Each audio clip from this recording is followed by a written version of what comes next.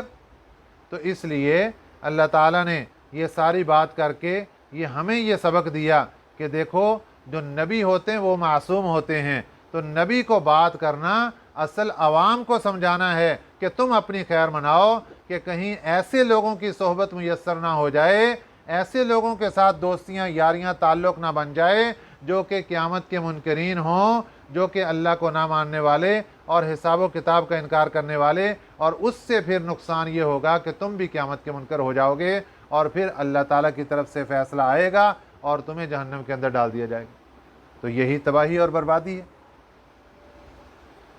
اب اس گفتگو کے بعد اللہ تعالیٰ نے حضرت موسیٰ علیہ السلام سے ایک اور سوال کیا، وَمَا تِلْكَ بِيَمِينِكَ يَا موسیٰ۔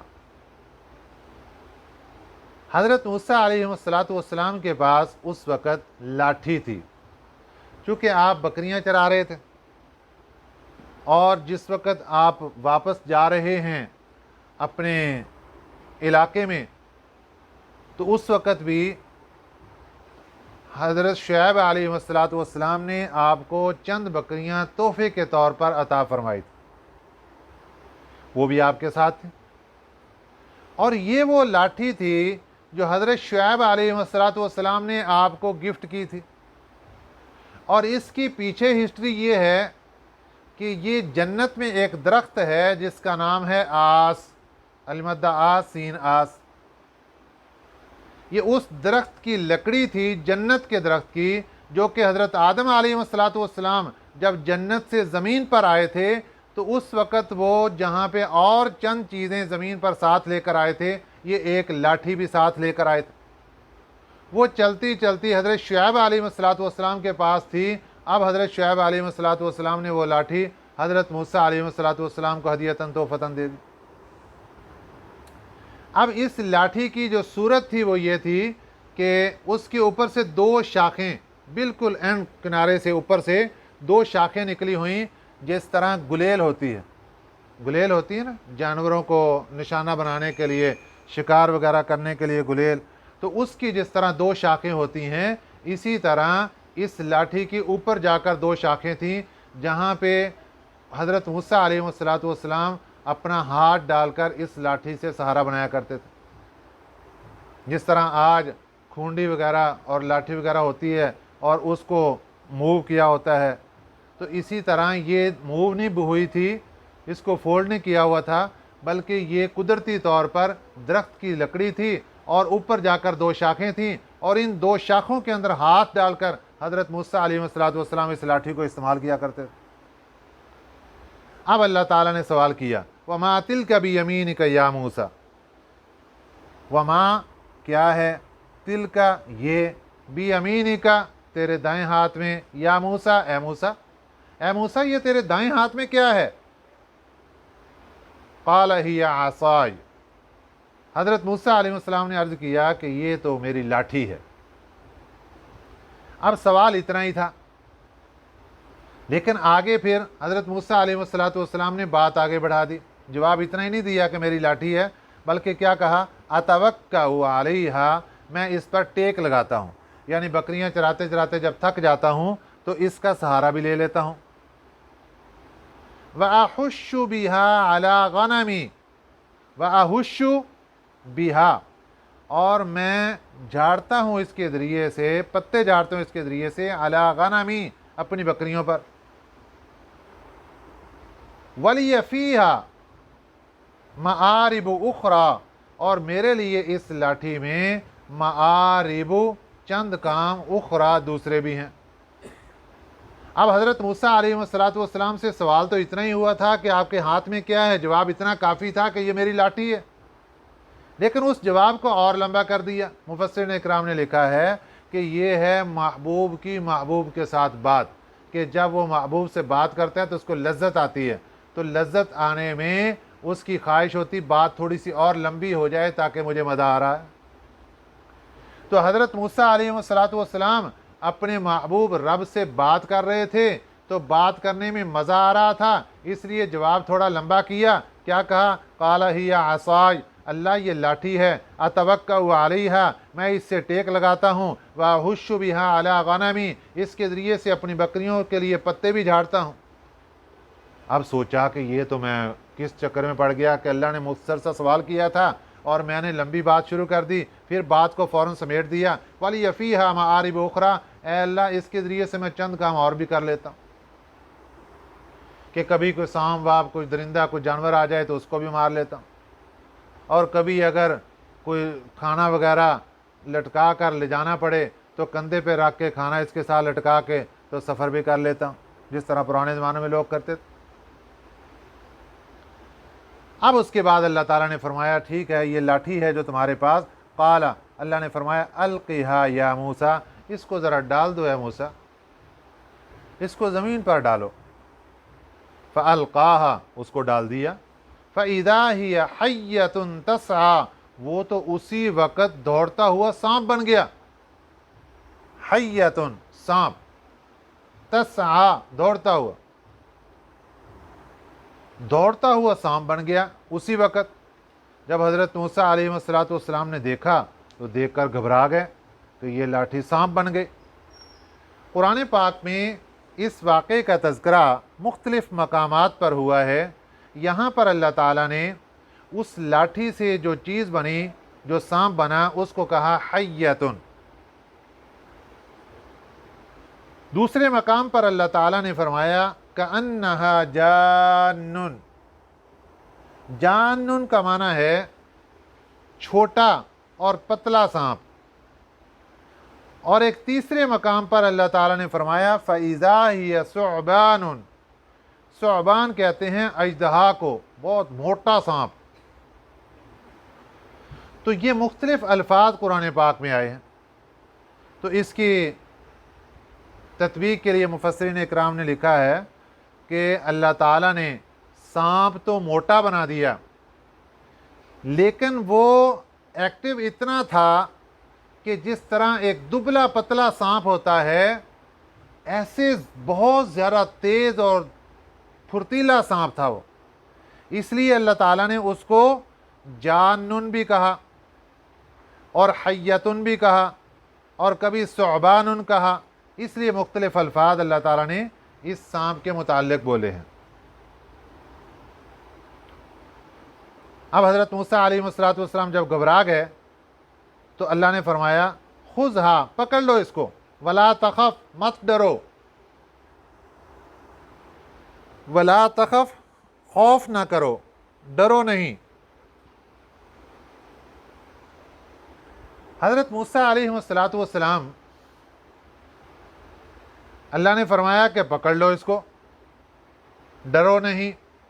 جب آپ اس کو پکڑنے لگے پھر دل کے اندر ڈر پیدا ہوا، کیونکہ اللہ کی طرف سے حکم یہ مل رہا تھا کہ آپ اس کو اس کے منہ کے اور جباڑے کے اندر ہاتھ ڈال کے پکڑیے، کیونکہ جو میں نے پہلے آپ کو بتایا کہ اس کی لاٹھی کی صورت یہ تھی کہ اس کے اندر سے دو شاخیں نکلی ہوئی تھیں، تو اس لاٹھی کی صورت کو دیکھ کر اسی کو سامنے رکھیں تو اس سے اس کا جو اوپر شاخیں تھیں وہی اس کے جبڑے بن گئے دو، اور وہ ہلنے شروع ہو گئے۔ اب اللہ نے فرمایا کہ یہی جبڑوں سے اس کو پکڑو تو یہ اپنی دوبارہ اسی حالت میں لاٹھی بن جائے گی۔ تو حضرت موسیٰ علیہ السلام گھبرا رہے ہیں، تو روایات کے اندر یہ بات آتی کہ آپ نے ایک کپڑا لیا اور کپڑا لے کر پکڑنے لگے۔ اللہ نے فرمایا نہیں، کپڑے کو رکھ دو اور بغیر کپڑے کے اس کے منہ کے اندر ہاتھ ڈالو، تو یہ جیسے ہی آپ کا ہاتھ ٹچ ہوگا یہ فوراً لاٹھی بن جائے گی۔ قال خذھا، فرمایا پکڑ لو اس کو، ولا تخف، ڈرو نہیں، سنعیدھا، ہم پھیر دیں گے اس کو، سیرتھا الاولی،